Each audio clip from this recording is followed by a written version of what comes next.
नमस्कार, स्वागत है आपका नक्षत्र न्यूज के कोयलांचल कॉन्क्लेव 2025 में। और मैं हूं आपके साथ माधवी चौधरी और मेरे साथ है मेरे को एंकर नितेश रंजन। और आज हमारे साथ इस मंच पर मौजूद है झारखंड सरकार की ग्रामीण विकास एवं पंचायती राज मंत्री श्रीमती दीपिका पांडे सिंह जी। दीपिका जी, आपका बहुत बहुत स्वागत है नक्षत्र बहुत न्यूज बहुत के धन्यवाद। इस विशेष कॉन्क्लेव में। और थोड़ी ही देर में हम आपसे आपके विभाग, सरकार की योजनाएं और जमीनी हकीकत को लेकर सवाल जवाब का दौर शुरू करेंगे। लेकिन उससे पहले एक नजर डालते हैं आपके राजनीतिक जो जीवन है उस पे, आपके कामकाज और आपके जो पहचान है उसको दर्शाती हुई एक छोटी सी झलक पर।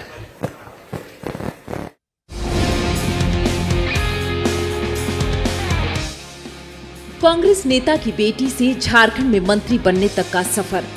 आपके इस सफर में बचपन की बदमाशियां भी हैं और बतौर राजनेता आपका कुशल नेतृत्व भी।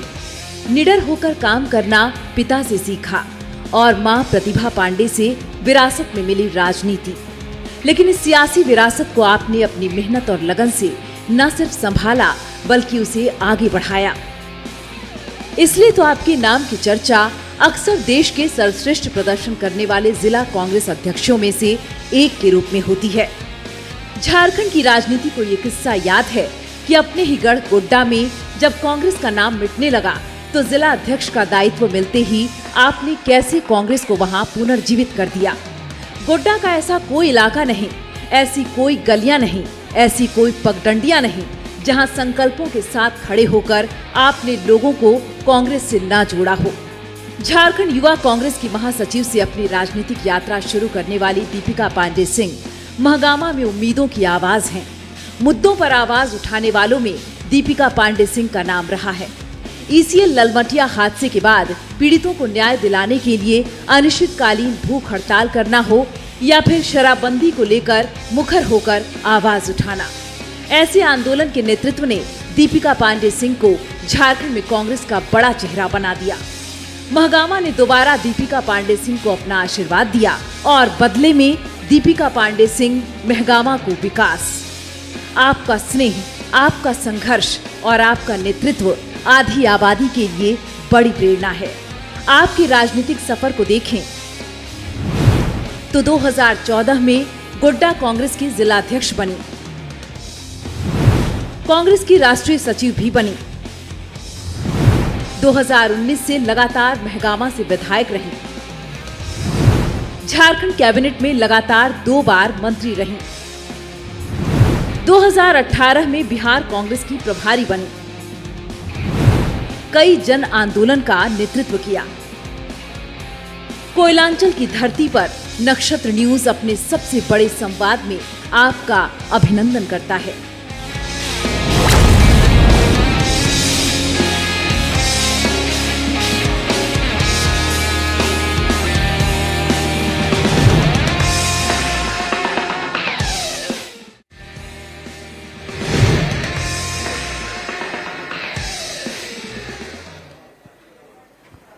दीपिका जी, ये थी आपकी, हमने एक छोटी सी झलक देखी आपके राजनीतिक सफर की, आपकी पहचान की। और अब हम अपने सवाल जवाब का दौर भी शुरू करते हैं। सबसे पहला सवाल दीपिका जी आपसे यही रहेगा कि झारखंड एक ऐसा राज्य है जहां गांव या कहीं ग्रामीण इलाके ही राज्य की पहचान मानी जाती है।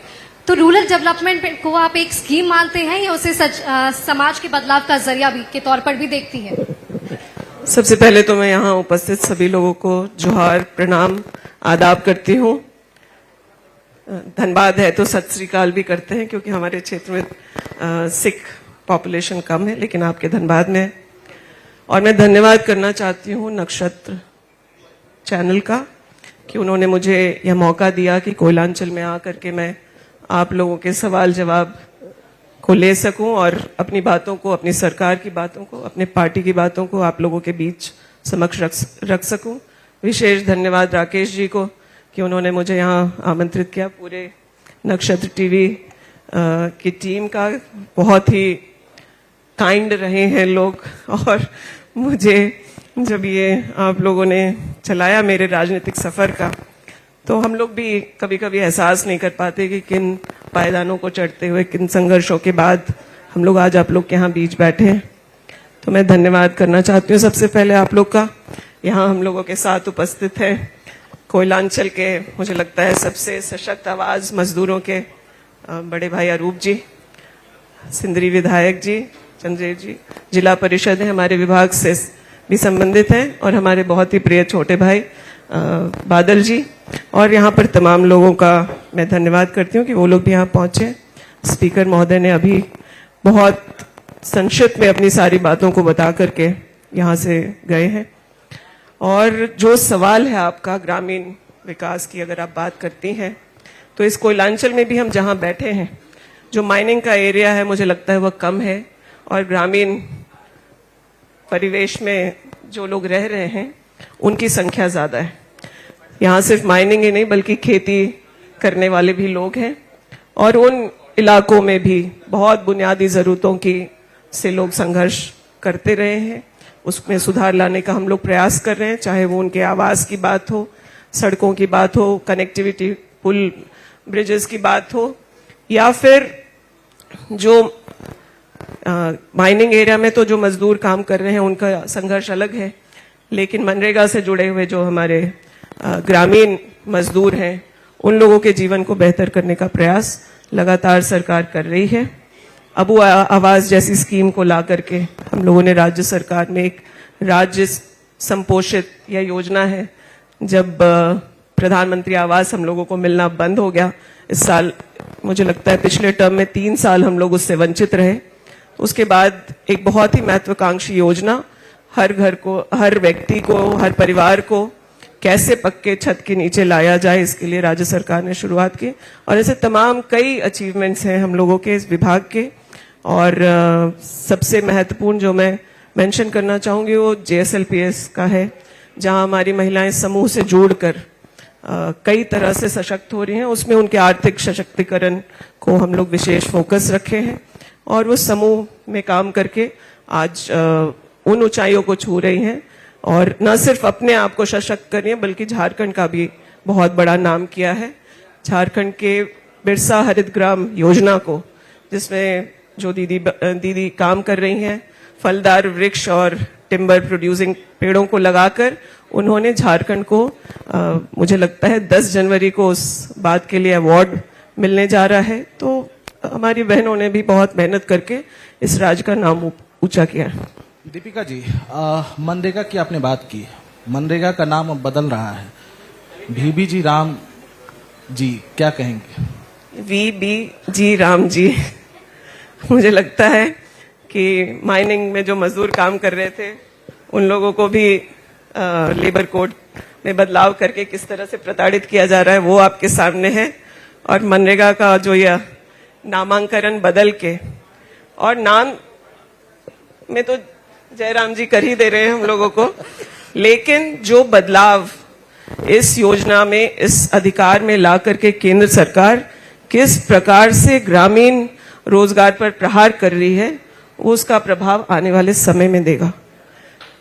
फेडरल स्ट्रक्चर में हो सकता है कि हम लाइक माइंडेड या सेम आइडियोलॉजी के लोग केंद्र में और राज्य में ना हो, लेकिन एक सामंजस्य से हमें लोगों के विकास के लिए काम करना चाहिए। हम लोग भी मंत्रियों, केंद्रीय मंत्रियों के पीछे दौड़ लगा रहे हैं, क्योंकि हमारी प्राथमिकता, हमारा जिस जगह पर हम लोग हैं और जो उम्मीद झारखंड की जनता कर रही है उसको पूरा करने का काम है। लेकिन ये जो मनरेगा में बदलाव ला रहे हैं और दिखावे के लिए कि 125 दिन हम करने जा रहे हैं, पिछले जब से यह केंद्र सरकार भाजपा की शासित जब से केंद्र में है तब से आप देख लीजिए ऑन एन एवरेज 40 से 45 दिन का रोजगार ही मजदूरों को मिल पा रहा है ग्रामीण इलाके में। हम लोगों ने झारखंड में पिछले 1 साल से मेहनत करके यह सुनिश्चित किया कि 50% जॉब कार्ड्स जो बने वो महिलाओं के भी बने, महिलाओं को भी मजदूरी से, मनरेगा की मजदूरी से जोड़ा जाए। आज क्योंकि फलदार वृक्ष लगाने की योजना चल रही है तो बहनों के लिए काम करना आसान है। इसके अलावा हम लोगों ने इस बात पे फोकस किया कि 100 दिन प्रति परिवार रोजगार, जो इस अधिकार को देने के वक्त जो आदरणीय स्वर्गीय मनमोहन सिंह जी की सोच थी, वो हम लोग पूरा कैसे कर पाए, और उसमें हम लोगों ने करीब 3 बढ़ोतरी की है। By the end of this financial year मुझे लगता है कि पिछले साल से हम लोग 4 गुना ज्यादा परिवारों को इससे जोड़ पाते। तब तक ये नया धमाका हुआ है। मुझे पूरा भरोसा है कि केंद्र इस तरीके से किसानों को लेकर के निर्णय ली थी, जीएसटी को लेकर के उन लोगों ने जो निर्णय लिया, या तमाम ऐसी बातों पर जिनको कास्ट सेंसस की बातों पर उन्हें यू टर्न लेना पड़ा, इस मामले में भी हम लोग धमाका- बाध्य करेंगे कि लोग यू टर्न लें और मजदूरों के हित की जो बात है वही इस देश में चले। धमाका की बात क्यों? राम जी का नाम लेने में क्या कोई आपत्ति नहीं, तो है बिल्कुल नहीं? मैं नाम को मुद्दा ही नहीं बना रही हूं, लेकिन इस देश को इस बात से कोई इनकार नहीं कर सकता, अभी से 100 साल पहले से और आने वाले कई सदियों तक महात्मा जी के नाम को, हमारे बापू जी के नाम को लोगों के जहन से आप मिटा नहीं सकते। आज विदेश से जब लोग आते हैं तो वो उनको नमन करने जाते हैं। मैं कई यूनिवर्सिटीज में, फॉरेन यूनिवर्सिटीज में गई हूं और वहां उन लोगों ने महात्मा गांधी जी का स्टैच्यू सम्मान से लगाने का काम किया है। ये किस तरह की राजनीति है? आप नई योजना क्यों नहीं लाते? आप नए स्कीम्स क्यों नहीं लाते? आप राम जी के नाम पे योजना बना दीजिए, हनुमान जी के नाम पे योजना बना दीजिए, सीता मैया के नाम से योजना बना दीजिए, हमें कोई आपत्ति नहीं। लेकिन आपको नाम बदल करके लोगों के भावनाओं को आहत करने का की जो यह राजनीति, आरएसएस के गोडसे की राजनीति चल रही है, वो नहीं चलेगा इस देश में। आज जो लोग राम को मानते हैं वो भी आहत महसूस कर रहे हैं कि ये क्या राजनीति किया जा रहा है। राष्ट्रपिता को हम लोग सम्मान अगर उनको दे नहीं सकते तो कम से कम उसका अपमान बंद होना चाहिए, उनका अपमान बंद होना चाहिए। ये अच्छी राजनीति नहीं है। आप अगर एक सशक्त और स्कीम लेकर के आए, एक अधिकार, एक कानून ऐसा बनाए जिससे मजदूरों का हित होता है, उसका सब कोई स्वागत करेगा। लेकिन ये कैसी राजनीति है? मुझे नहीं लगता कि इस देश की जनता, कोई भी, चाहे वो किसी भी आइडियोलॉजी को बिलीव करता हो, वो इस बात से सहमत है। मुझे नहीं लगता कि ये बात है। दीपिका जी, पिछले अगर आप देखें तो जब से आपने शपथ लिया उसके बाद से आरयू का टेंडर जो है मैंने बहुत धीमी गति थी और अब आपने उसको पूरी तरह से कैंसिल करने के लिए लिख दिया। क्या वजह क्या है, मूल वजह? देखिए, ऐसा है कि पिछले साल मैं मेरे विभाग संभालने के पहले प्राथमिकता पर माननीय मुख्यमंत्री जी के निर्देश पर मंत्री जी ने भी टेंडर्स कराए, कई सड़कों पर काम शुरू हुआ। लेकिन मुझे लगता है कि इस राज्य में जो प्रशासनिक पदाधिकारी, जो महकमा है सरकारी कामकाज करने का, उनको काम करने का कल्चर सीखना पड़ेगा। आज अगर कोई एक टेंडर होता है तो उसे उसका निष्पादन 180 दिन में होना चाहिए। उस क्राइटेरिया से बहुत आगे और बार बार रिमाइंडर्स देने के बाद, निर्देशित करने के बाद अगर नहीं हो रहा था तो मुझे लगा कि एक बार लोगों को उस डिसिप्लिन में लाने के लिए कोई कड़ा निर्णय लेना चाहिए, इसलिए मैंने ये निर्णय ऐसी लिया। व्यवस्था क्यों कि सचिव ही आपकी बात नहीं सुन रहे हैं? नहीं, ये एक व्यवस्था है जिसमें लोगों को अपने अपने दायरे में काम करना चाहिए। मुझे लगता है कि राज्य हित में कोई भी कॉम्प्रोमाइज कर रहा हो तो वो सही नहीं। अच्छा, धनबाद की बात कर लेते हैं। धनबाद में सांसद आदर्श ग्राम योजना जो है उसके तहत पलानी पंचायत है, वहां पर जो है ये बिल्कुल स्कीम जो है ठप हुआ है। केंद्र की योजना है ना? हाँ ठीक है, केंद्र की योजना है, राज्य का मॉनिटरिंग। भाई, जिन योजनाओं को हम लोग केंद्र के सहयोग से चलाते हैं उसमें केंद्र के कई सारे गाइडलाइंस को मानना होता है। और आप जैसा जानते हैं, सांसद के नाम से अगर यह योजना चल रही है तो ये जिम्मेदारी उनकी भी बनती है कि उस योजना पे क्या डेवलपमेंट है, कहाँ कमी है। अगर राज्य सरकार की तरफ से कोई कमी है तो हम लोग उसको ठीक कर लेंगे।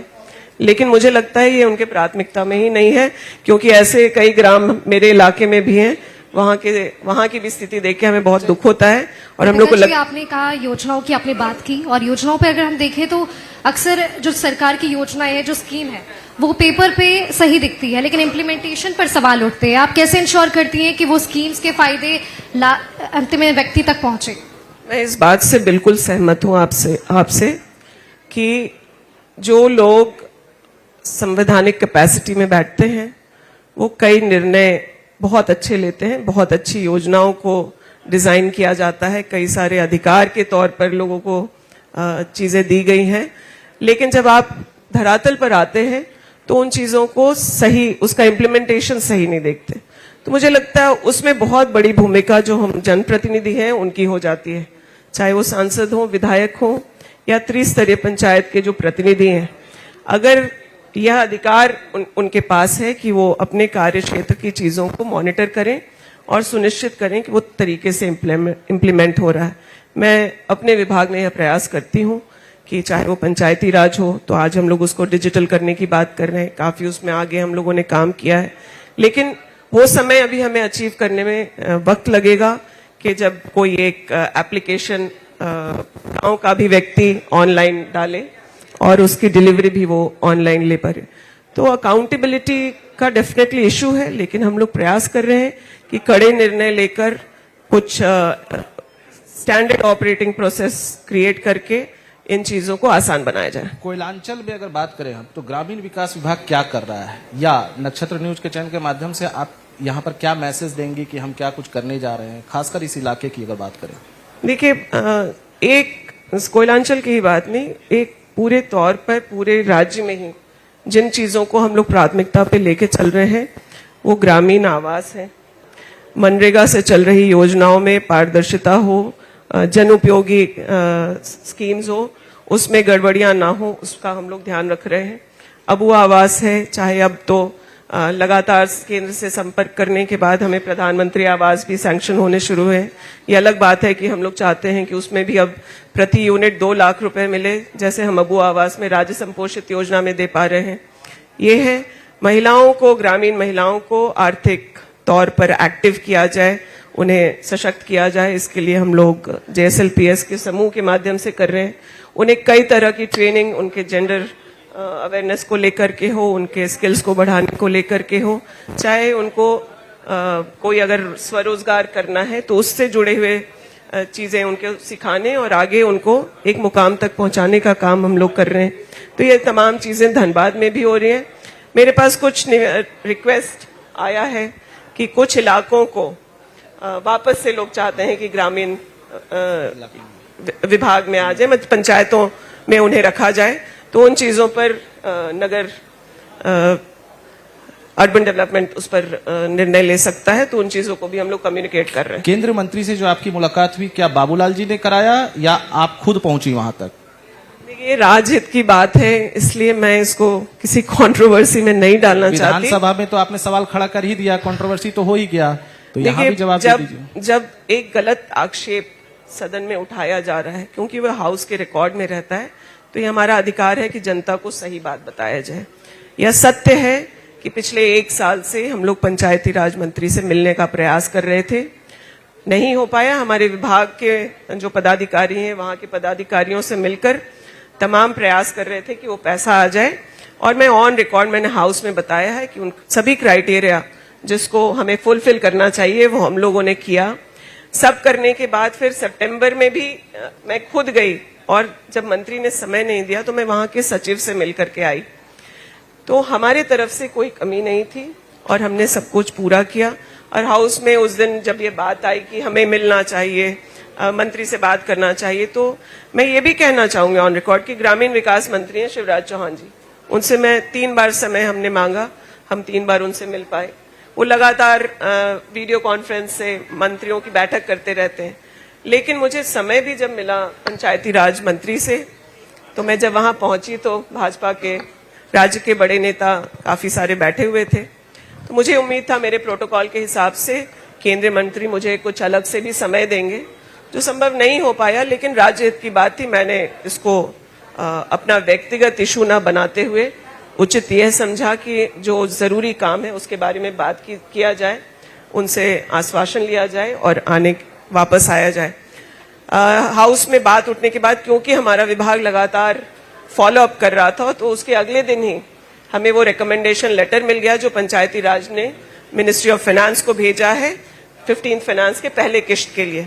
लेकिन अभी हमें दूसरा तीसरा किश्त भी लेना है, इसलिए मैंने जाके मंत्री जी से मिलना उचित समझा। उनसे आग्रह भी किया कि आप राज्य आए, देखें हम लोग कैसा काम कर रहे हैं, और जो 15वीं वित्त का टेन्योर खत्म होने वाला है, तो हमें दूसरा तीसरा किश्त चौथा किश्त भी मिलने में परेशानी ना हो, इसका मैं आग्रह उनसे करके आई हूँ।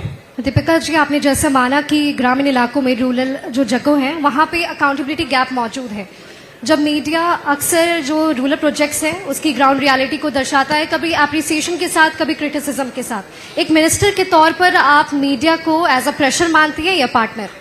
नहीं, मुझे लगता, मैं मीडिया से जुड़ी भी रही हूँ, मेरा कुछ समय टेलीग्राफ में बीता है, और जिस पार्टी को मैं बिलोंग करती हूँ वो इस बार उस आइडियोलॉजी में हम लोग बिलीव करते हैं कि अगर क्रिटिसिज्म है तो वो शायद आपके ग्रो करने के लिए एक मौका है, इम्प्रूव करने के लिए एक मौका है। तो मुझे लगता है कभी भी मीडिया में कोई खबर आती है तो उससे मुझे मदद ही मिलती है। मैं उसको देख करके कोशिश करती हूँ कि उस समस्या का समाधान किया जाए। लेकिन ये बात भी सत्य है कि मीडिया भी काफी टारगेट करती है लोगों को। म्यूचुअल होना चाहिए। मैं अगर मीडिया को रेस्पेक्ट कर रही हूं तो मीडिया को भी इस बात को देखना चाहिए कि कोई व्यक्ति किस तरीके से आपको रिस्पॉन्ड कर रहा है। समस्याएं हैं उसको उजागर करना आवश्यक है। मीडिया अपना काम पूरी ईमानदारी से करे, दृढ़ता से करे। हम लोग इस बात को अप्रिशिएट करते हैं। नक्षत्र न्यूज लगातार इस काम को बेहतर कर रहा है। मीडिया, ये आप भी वाकिफ होंगी। नक्षत्र, मैं इसी वजह से आप लोगों के बीच बैठी हूँ। मुझे अगर लगता है कि कहीं क्रेडिबिलिटी इश्यू है तो मैं उन जगहों को अवॉइड करती हूँ। कभी कभी ऐसा होता है कि कोई व्यक्ति किसी चैनल में या फिर किसी पोर्टल में या फिर किसी मीडिया हाउस में गड़बड़ हो सकता है, लेकिन पूरी जो व्यवस्था है मैं कह सकती हूँ कि मुझे आज तक लोगों ने मदद ही किया है। और अगर सही बातों को हमने सामने रखा है तो उसको समझने की भी कोशिश की है। और मीडिया से भी अगर कोई बात आई है जिसको ठीक करके हम लोग बेहतर कर सकते हैं इस राज्य के लिए, तो उसको मैंने पॉजिटिवली लिया और उस पर काम कराया। दीपिका जी, एक सवाल उठता है कि गोड्डा अगर संसदीय सीट की हम बात करते हैं तो लगातार आप लोग को शिकस्त मिलती है, उसका कारण क्या मानती है आप?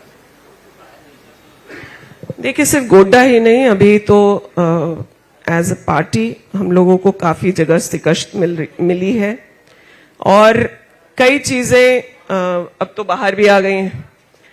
आप देख रहे हैं किस तरीके से वोट चोरी के एग्जाम्पल्स हरियाणा में हो, महाराष्ट्र में हो, उदाहरण के साथ हम लोगों के नेता आदरणीय श्री राहुल गांधी जी ने रखा है। वो तमाम बातें भी हैं और जहां कहीं हम लोग पिछड़ रहे हैं तो कुछ, अगर मान लीजिए कहीं निर्णय में कोई परेशानी है या हमारे कैंडिडेट के चुनाव में कोई दिक्कत है या फिर एज अ टीम हम लोग अच्छे से चुनाव न लड़ रहे हो, ये सब बातें भी वो सब रिव्यू में आती है और वहां सुधारने की कोशिश करते हैं। आपको नहीं लगता है कि टीम वर्क वैसा नहीं है? गोड्डा में आप हो, प्रदीप यादव जी हो, संजय यादव जी हो, फुरकान अंसारी साहब हो, सभी एकजुटता जो है वहां मुझे लगता है कि हमें गोड्डा में बेहतर करना चाहिए था। दीपिका जी, एक आखिरी सवाल मैं आपसे लेना चाहूंगी। पॉलिटिशियंस की लाइफ काफी भागदौड़ भरी होती है, लेकिन आखिरकार वो होते इंसान ही है। बचपन की वो छोटी सी दीपिका और आज एक मिनिस्टर, कैसे देखती है इस सफर को? आप लोगों ने भी बता दिया कि मैं बदमाशियों के साथ, तो ऐसा नहीं है कि हम लोग एज नॉर्मल ह्यूमन बीइंग, बच्चे या फिर टीनेजर या फिर एज यूथ, हम लोगों ने अपने हिस्से की सारी बदमाशियां भी की है। उस वक्त लगन से कैसे अपने करियर को बनाया जाए उन चीजों को भी किया है। और आज एक बड़े कैपेसिटी में जो जिम्मेदारी हम लोगों को मिली है उसको अच्छे से कर पाने का भी कारण यह है कि हम लोगों का जो बेस है वो बहुत स्ट्रांग रहा है। और आज मुझे उम्मीद है कि जिस तरह से हम लोग जनता की सेवा करने का प्रयास कर रहे हैं, एप्रिसिएशन हम लोगों को मिलता है। बिल्कुल दीपिका जी, आपने अपने बिजी शेड्यूल से इतना टाइम निकाला, हमारे लिए यहाँ पहुंचे, धनबाद पहुंचे और हमारे कुलांचल कॉन्क्लेव का हिस्सा बनी। आपने बहुत ही सहजता से सारे सवालों का जवाब दिया। आपका बहुत बहुत धन्यवाद। Thank you very much and I wish you all the best. Thank you.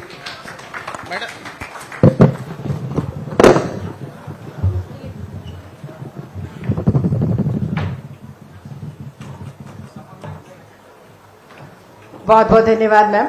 और अब स्मृति चिन्ह हम प्रदान करेंगे। मैं पुनः निवेदन करती हूँ एमडी नक्षत्र न्यूज श्री राकेश ओझा सर, और please Smriti Shrimati Medha ma'am से प्लीज मंच पर आएंगे और माननीय मंत्री ग्रामीण विकास, ग्रामीण कार्य एवं पंचायती राज श्रीमती दीपिका पांडे सिंह मैम का हम धन्यवाद करते हुए स्मृति चिन्ह और अंगवस्त्र के साथ सम्मान प्रदान कर रही हैं। तालियां आप सबकी तरफ से जोरदार हो।